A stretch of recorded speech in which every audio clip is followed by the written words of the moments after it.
Bien, para continuar ahora nos concentramos en la unidad número 6 del programa. Esta unidad tiene un nombre específico, eh, bueno, que sería el siguiente. Entonces, la unidad número 6 se llama Sistemas de Parámetros. eh, Sistemas entonces de parámetros, se refiere a los sistemas de parámetros de cuadripolos. Entonces, sistemas de parámetros y apareo de cuadripolos. Bueno, entonces más allá del nombre, esta unidad está dedicada a estudiar lo que conocemos como circuitos de dos puertos. Entonces, la concepción básica dentro de esta unidad es que hay un circuito que tiene un par de puertos accesibles. Entonces diríamos que tiene un puerto 1, donde tenemos un par de terminales accesibles que serían los terminales 1 y 1', y tiene un puerto 2 con sus terminales 2 y 2' accesibles. Bueno, entonces lo que se supone que hay adentro de esta caja es un circuito lineal, que incluso podría ser pasivo o activo, digamos. En principio hablaríamos de un circuito lineal pasivo, pero en realidad esa definición no es tan estricta. Entonces, bueno, no la haría explícita en este momento. En el puerto 1 evidentemente se puede medir la tensión y le llamaríamos tensión 1. En el puerto 2 se puede medir la tensión también y eso le llamaríamos V2. Se puede medir cuánta corriente, digamos, entra al cuadripolo o al circuito de dos puertos. Entonces, en la bibliografía, con una terminología por ahí en inglés, se habla de circuitos de dos puertos. Bueno, el nombre de cuadripolo es algo digamos, que reemplaza eso también. Entonces se puede medir la corriente I1 que ingresa al cuadripolo, y con la misma lógica se puede medir la corriente I2, suponiéndola como una corriente entrante al cuadripolo. Al margen de que medir esta corriente I2 como entrante al cuadripolo, en algunos casos puede resultar, digamos, algo antiintuitivo, pero mientras tanto mantenemos esa definición porque hay una serie de determinaciones, de definiciones, valga la redundancia, que dependen de cómo definimos I2. Entonces a I2 la definimos entrante al cuadripolo para respetar, digamos, para acompañar, mejor dicho, las definiciones hechas en toda la bibliografía. Entonces es una definición arbitraria, pero digamos es la que vamos a seguir. Bueno, entonces cuando pensábamos, por ejemplo, en la definición del teorema de Thevenin, la suposición es que había un circuito con un par de terminales accesibles. Acá lo que vemos es que hay un circuito con 4 terminales accesibles y asimismo con 2 puertos accesibles, que sería, digamos, una definición coincidente. Bueno, si pensamos en lo que serían cuadripolos pasivos, bien, entonces si pensamos entonces, como dije, en unos cuadripolos que eventualmente podrían ser pasivos, resulta que podemos ver algunas configuraciones típicas. Entonces, algunas configuraciones típicas que por tener, digamos, podríamos decir, por tener una frecuencia de aparición, digamos, notoria, o sea, por ser comunes, las tenemos identificadas con su nombre característico en lo que sería la nota complementaria número 165. Entonces estamos comenzando a estudiar la unidad número 6, dedicada al estudio de los circuitos de dos puertos o cuadripolos. En estos circuitos, bueno, algo importante es estudiar cómo hacer que estén óptimamente dispuesta la conexión, o sea, que se dispongan óptimamente o que se conecten óptimamente entre varios de ellos, en el caso de que haga falta. Y entonces ese concepto es el que se representa en este nombre de apareo o de adaptación de cuadripolos, o luego podríamos hablar de adaptación de impedancia, etc. Entonces, en esta unidad 6 se estudia esta tipología de circuitos. En primer lugar, se va a tratar de caracterizarlos por medio de algo que llamaríamos parámetros de cuadripolos, y a su vez, bueno, veríamos cómo buscar un funcionamiento óptimo adaptándolos en el caso de que haga falta, o por lo menos verificando que están bien adaptados. Bien, entonces en ese contexto es que las configuraciones típicas están mostradas en la nota complementaria número 165. Bueno, esta es una red que llamamos T. La red T entonces es esta que... entonces la red T entonces es esta que tenemos referenciada arriba a la izquierda. En su momento dijimos que la red T es equivalente o similar a la red de tipo estrella. La red pi, por su parte, es equivalente o similar a la red de tipo triángulo. Bueno, está el cuadripolo L, está el cuadripolo puente o celosía. Bueno, a su vez, interconectando muchos cuadripolos de tipo L, podríamos llegar a esta configuración tipo escalera. Está el cuadripolo de tipo T paralelo, el cuadripolo de tipo T puenteado, y bueno, son configuraciones clásicas que paulatinamente las podremos ir encontrando en algunos casos que se van a revisar.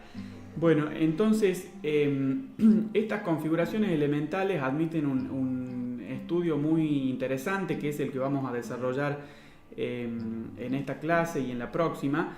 Entonces, digamos, ese estudio interesante tiene que ver con que en realidad muchos de estos cuadripolos pueden representar la interconexión de bloques de un sistema tal vez más complejo. Por ejemplo, un amplificador con un filtro, o un filtro con una antena, o una antena con una línea de transmisión, etc. Entonces, digamos, vamos a referirnos a algunos tipos de interconexión de cuadripolos. Entonces, algunos tipos de interconexión clásicos que los tenemos resumidos en la nota complementaria número 166, donde encontramos este detalle. Evidentemente hay una conexión relativamente intuitiva, que es poner dos cuadripolos en cascada, pero también hay una conexión, digamos, esperable, que sería la de tener dos cuadripolos en paralelo. Bueno, respecto de esta gráfica habría, digamos, que hacer una pequeña corrección. Digamos, esta conexión aquí es incorrecta. Entonces esta conexión habría que mejorarla respecto de que la conexión acá se daría, digamos, realmente en paralelo si lo suponemos, digamos, conectado de esta forma.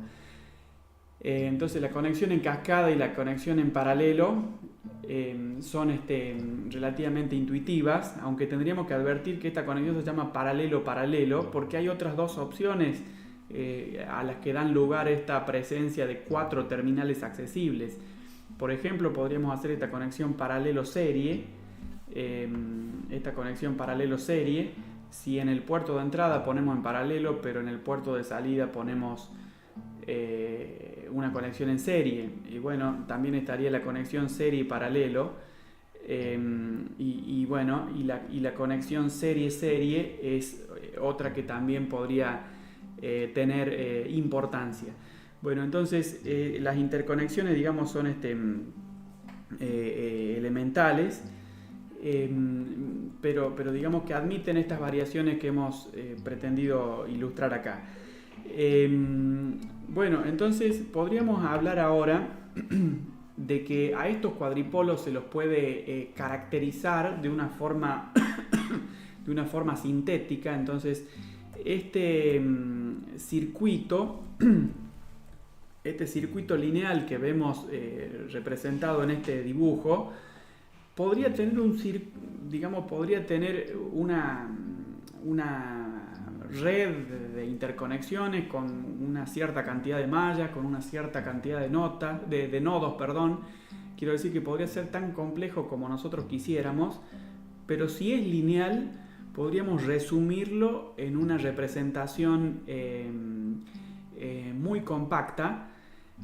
Entonces, en esa línea nosotros tenemos la definición del teorema de equivalencia de redes pasivas, pero lo que vamos a ver acá complementa y generaliza esa forma de caracterizar un circuito con dos puertos accesibles. O sea, quiero decir, en su momento hablamos del teorema de equivalencia de redes pasivas y llegamos a decir cómo se podía obtener una representación equivalente de tipo T o de tipo Pi para un circuito lineal que tenía componentes bilaterales, etc. En este caso podríamos hablar de un circuito lineal que incluso podría tener fuentes internas, por lo tanto no es obligatorio de que los componentes del circuito lineal que estamos estudiando en la unidad número 6 sean bilaterales, y asimismo podríamos llegar a contener todo el funcionamiento de ese circuito por medio de algunos parámetros que vamos a buscar establecer ahora. Entonces vamos a referirnos a lo que podríamos llamarle sistemas de parámetros.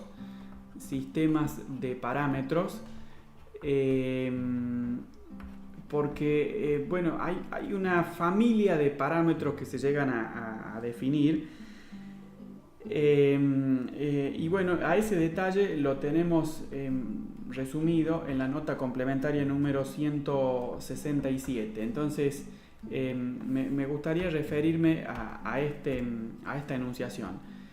En el cuadripolo, en el circuito que acabamos de revisar, donde, como dijimos, había dos puertos accesibles, bueno, se pueden medir 4 variables, 2 tensiones y 2 corrientes en total. Y entonces lo que podríamos hacer es suponer que se conoce un par de esas variables y expresar las otras dos, expresar las restantes, digamos, en función de las primeras. Y eso da una representación muy compacta de cómo funciona el circuito globalmente. Entonces, hay una generalización respecto al teorema de equivalencia de redes pasivas, en términos de que no se requiere obligatoriamente que los componentes del circuito sean bilaterales. Y hay una generalización también respecto del teorema de equivalencia de redes pasivas, en términos de que con los parámetros que vamos a enunciar al comenzar esta unidad número 6, luego vamos a poder hacer un estudio mucho más completo de lo que en ese momento de estudiar el teorema de equivalencia de redes pasivas se hizo hasta acá. Entonces, en varios sentidos es generalizador lo que vamos a escribir ahora. Bueno, entonces, si desde un punto de vista lógico vamos a hacer esta elaboración. Si tenemos 4 variables, conocemos 2 y expresamos las otras 2 en función de las primeras, resulta que hay 6 combinaciones que podríamos hacer. Por ejemplo, podríamos conocer las 2 tensiones o las 2 corrientes y expresar cuánto valen las 2 tensiones en función de las 2 corrientes. Lo recíproco sería conocer las 2 tensiones y expresar cuánto valen las 2 corrientes observables en función de aquellas tensiones supuestas conocidas. Bueno, todas las combinaciones que siguen son casos válidos de análisis. Cada una de estas elaboraciones da lugar a un conjunto de parámetros. Entonces, por eso decimos que existen 6 conjuntos de parámetros. Entonces, a un circuito con un par de puertos accesibles, es decir, con 4 terminales accesibles, lo podemos resumir su funcionamiento en base a 4 parámetros. Pero esos 4 parámetros obedecen a cualquiera de estas 6 combinaciones. Entonces, paulatinamente nos vamos a referir una por una a cada una de ellas. Entonces, para hacer eso, vamos a tomar como primer paso la definición de lo que conocemos como parámetros de impedancia. Entonces, los parámetros de impedancia son los que vamos a tener resumidos de acuerdo a la nota complementaria número 168. Así que pasando a la nota complementaria número 168, supondríamos que conocemos las corrientes I sub 1 e I sub 2 y en función de eso podemos decir cuánto vale la tensión B sub 1 o B sub 2. Bueno, esas impedancias resultarían positivas o negativas en función de que el circuito sea activo o no sea activo, etc. Pero digamos es una forma muy general de definir cómo funciona, o sea, más allá de la matemática, estos 4 parámetros que serían Z11, Z12, Z21 y Z22, evidentemente son impedancias de transferencia y tenemos ya una cierta gimnasia, si se quiere, trabajando con estas variables, pero más allá de la matemática que está detrás de este sistema de 2 ecuaciones que tenemos establecido para este caso A, lo que resulta es que esos 4 parámetros definen de una forma muy general cómo funciona ese cuadripolo, es decir, cómo reacciona con el resto del circuito si le ponemos una carga o una fuente en un puerto, si le ponemos otro cuadripolo en el otro puerto, etcétera. Podemos hacer muchas interconexiones, podemos agregarle muchas cosas a ese cuadripolo elemental. Y ese cuadripolo elemental, como les decía, internamente puede ser un circuito muy complejo, pero queda resumido en estas 4 variables que estamos viendo acá. Entonces, digamos que hay otra definición muy parecida a la que acabamos de referenciar y da lugar a los parámetros que se conocen como parámetros de admitancia. Entonces, así como ya hablamos de los parámetros de impedancia, ahora en la nota complementaria número 169 tenemos una referencia a los parámetros de admitancia. Bueno, los parámetros de admitancia se relacionan con el caso B, que en sentido lógico les había enunciado previamente. O sea, volvemos un par de notas complementarias hacia atrás y encontramos que en el caso B se decía que a partir de un par de tensiones se elaboraba cuánto valían las corrientes. Bueno, eso es específicamente lo que está puesto en este sistema de ecuaciones, que referencio acá. Entonces, en función de 2 tensiones conocidas, se determina la relación con 2 corrientes que son I sub 1 e I sub 2. Esas corrientes I sub 1 e I sub 2, bueno, evidentemente son las que digamos están definidas en este modelo original, ¿de acuerdo? Entonces estas son las corrientes, como dije, I sub 1 e I sub 2, las tensiones B sub 1 y B sub 2, pero más allá de la relación algebraica que está en este sistema de ecuaciones, resulta que estos 4 parámetros, bueno, repito que consiguen resumir todo el comportamiento del circuito independientemente de su complejidad en términos de con qué componentes se elaboró, si internamente había 100 mallas o 1000 mallas o 2 mallas, etc. Bueno, entonces estas son las definiciones para los parámetros de admitancia, pero podemos generalizar hacia un tercer caso. El tercer caso se llama parámetros híbridos. Bueno, entonces el tercer caso se llama parámetros híbridos. Lo escribo acá para ser ordenados en el apunte que espero que cada uno pueda elaborar. Entonces, los parámetros que denominamos híbridos están referenciados en la nota complementaria número 170, así que a partir de esa enunciación podemos hacer estos comentarios. Por un lado, a los parámetros de impedancia se les suele llamar parámetros Z, no lo dije en su momento, lo aclaro ahora. A los parámetros de admitancia se les suele llamar parámetros I con una Y, y a los parámetros híbridos se les suele llamar parámetros H. Entonces esa referencia la agrego en este momento. En este caso se supone que se conoce una corriente, que es la corriente en el puerto 1 y la tensión en el puerto 2, y en función de eso se puede elaborar lo que falta, es decir, la tensión en el puerto 1 y la corriente en el puerto 2. Esa es la regla de relación que sigue este conjunto de parámetros. Una vez más tenemos el parámetro H11, el parámetro H12, el parámetro H21 y el parámetro H22, constituyendo un conjunto de 4 parámetros que definen el conjunto de parámetros híbridos. Todas estas definiciones, la de los parámetros de impedancia, de admitancia, los parámetros híbridos y las que vamos a ver a continuación, son equivalentes entre sí. De hecho, podemos convertir entre un conjunto de parámetros y los demás, tal como ya veremos.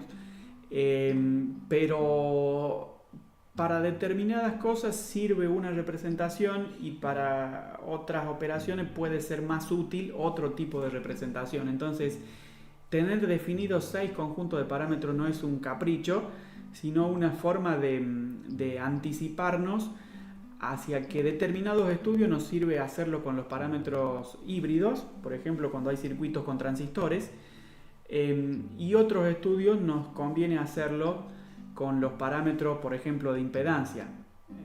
Por ejemplo, cuando ponemos o de admitancia, cuando ponemos cuadripolos en paralelo. Entonces, según el tipo de estudio que estamos tratando de hacer, nos conviene usar un tipo de parámetros o un tipo de parámetros o el otro. Entonces por eso vamos a definir los 6 conjuntos. El cuarto conjunto de parámetros que vamos a referenciar son los que se conocen como parámetros de transmisión. Estos parámetros de transmisión están referenciados en la nota complementaria número 171 y obedecen a la siguiente elaboración. Se supone que se conocen los valores de tensión y corriente en el puerto 2 y en función de eso podremos como volver hacia atrás y decir cuánto vale la corriente y la tensión en el puerto 1. Entonces los parámetros que resultan son los parámetros que digamos de acuerdo con la bibliografía clásica se les llama A, B, C y D. Por esa razón estos parámetros que típicamente se les llama parámetros T, también se los suele llamar como parámetros A, B, C, D, y como tienen mucha aplicación en una variedad de cosas, también se les suele llamar parámetros generales o parámetros G. Bueno, entonces no me he detenido en la definición específica de cada parámetro en los casos previamente abordados. Entonces, por ejemplo, me refiero al parámetro A y a su definición en este momento, y esta definición se aplica también a todos los parámetros que hemos visto previamente. Entonces, por ejemplo, el parámetro A algebraicamente se define como el cociente entre b sub 1 y b sub 2 ante la suposición de que I2 hubiera sido nula. Entonces esa suposición de que I2 hubiera sido nula es coincidente con haber supuesto un circuito abierto en el puerto 2, es decir, en el puerto de salida. Si al puerto de salida lo dejamos en circuito abierto, no circula corriente, y en ese caso se alcanza esta condición I sub 2 igual a 0. Por su parte, cuando I sub 2 es igual a 0, de acuerdo a esta primera ecuación del sistema de ecuaciones, vemos que A es B sub 1 sobre B sub 2. Bueno, podemos hacer una elaboración para el parámetro C, por ejemplo, o para el parámetro B, ya que digamos tiene una lógica ligeramente distinta. El parámetro B resulta de que en la ecuación de arriba, supongamos que B sub 2 se anula. Bueno, que B sub 2 se anule se puede conseguir teniendo o implementando un cortocircuito en el puerto 2.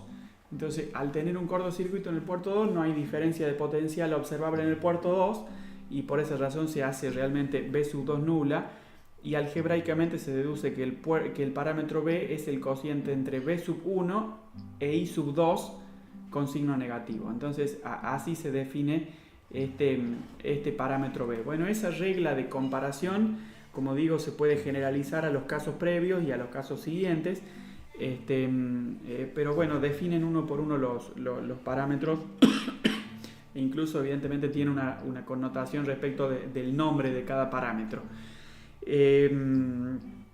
Bueno, a los parámetros T a veces se los simboliza con una letra T en minúscula. Por ejemplo, en el libro de Heidi Kemmerly, uno de los que están referenciados en el programa del curso, en ese libro, por ejemplo, se usa una nomenclatura así, una letra T en minúscula y un par de subíndices I y J. Entonces el parámetro A, por ejemplo, el parámetro A sería el parámetro T11.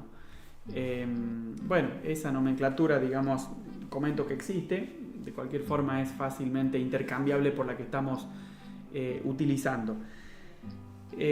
A partir de estos 4 parámetros llegamos a otras definiciones que parecen redundantes y sin embargo, como les decía, en determinados contextos tienen una importancia, digamos, notoria.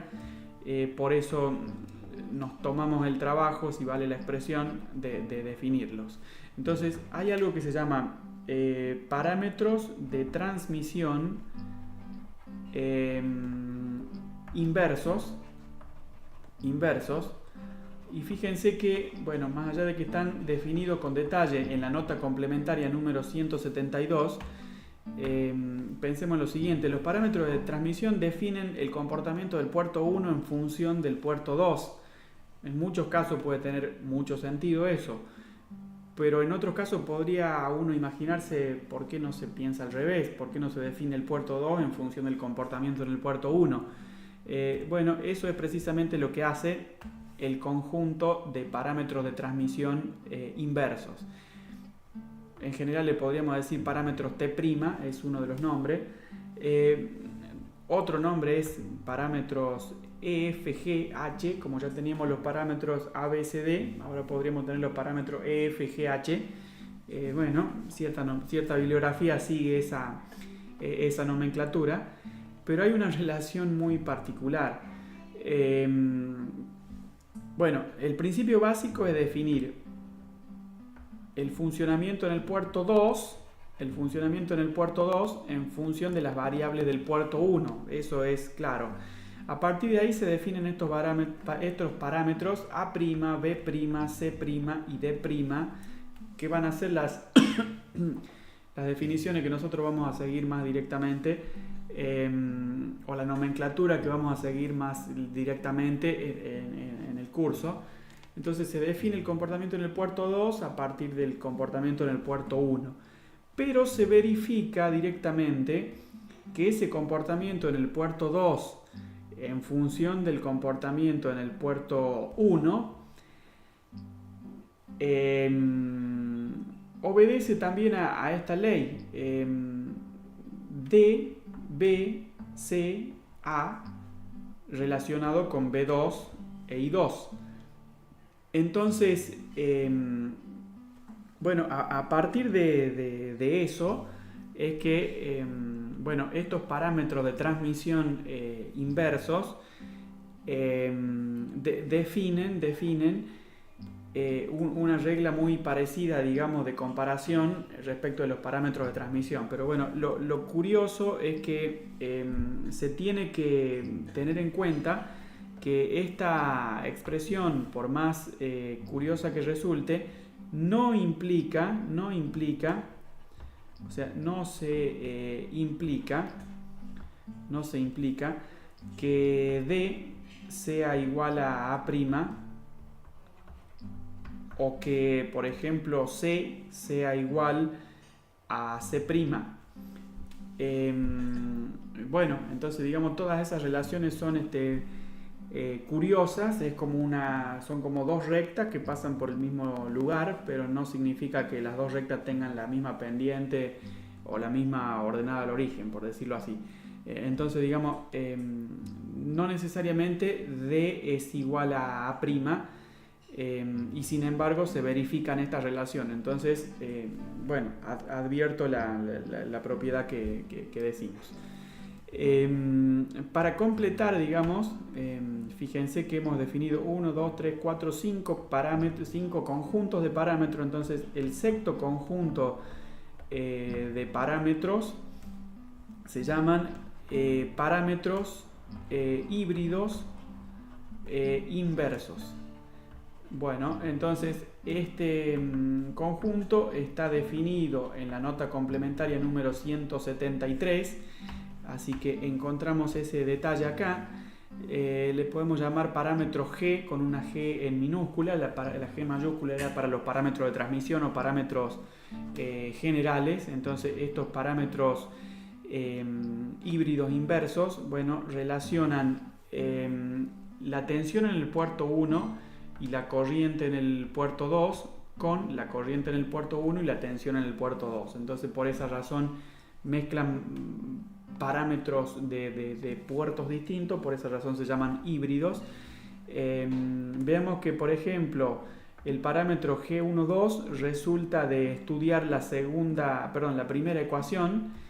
El parámetro G12 resulta de estudiar la primera ecuación y de suponer que se anula B1. Entonces, en esa condición, G12 queda caracterizado por el cociente entre I1 e I2 ante la suposición de que B1 es nula. Para que B1 sea nula, en el puerto 1 debería haber un cortocircuito. Y en ese caso estudiaríamos cuál es la relación entre la corriente de entrada y la corriente de salida, suponiendo que ese circuito fuera, bueno, podríamos decir pasivo, y haciendo algunas simplificaciones, algunas suposiciones más. Bueno, eso sería como un factor menor que la unidad, y con ese criterio a esto le llamaríamos pérdida, tal como se ha sugerido en algún otro momento del curso. Pero generalizando, no necesariamente ese cociente tendría que ser menor que la unidad. Por lo tanto, no necesariamente correspondería el nombre de pérdida, más allá de la imperfección acá en el tipeo, digamos, de esa palabra, que veo que está mal escrita. Pero bueno, con esa lógica podemos definir los parámetros híbridos inversos, y finalmente llegamos entonces a terminar esta clase número 11, donde hemos comenzado revisando cómo se llevaba a la práctica una gráfica de Bode. Luego analizamos algo de la estabilidad, analizamos también cómo elaborar un modelo aproximado de la función de transferencia, basándonos no en matemática y en análisis de un modelo, sino en mediciones sobre todo. Bueno, y a partir de eso empezamos nuestro estudio de la unidad número 6. En la próxima clase vamos a llegar a las definiciones principales de la unidad número 6, con contenidos muy específicos como la adaptación de impedancia, etc. Pero mientras tanto la clase número 11 termina hasta acá. Quedan propuestos algunos ejercicios. Y bueno, de esa forma terminamos esta clase número 11.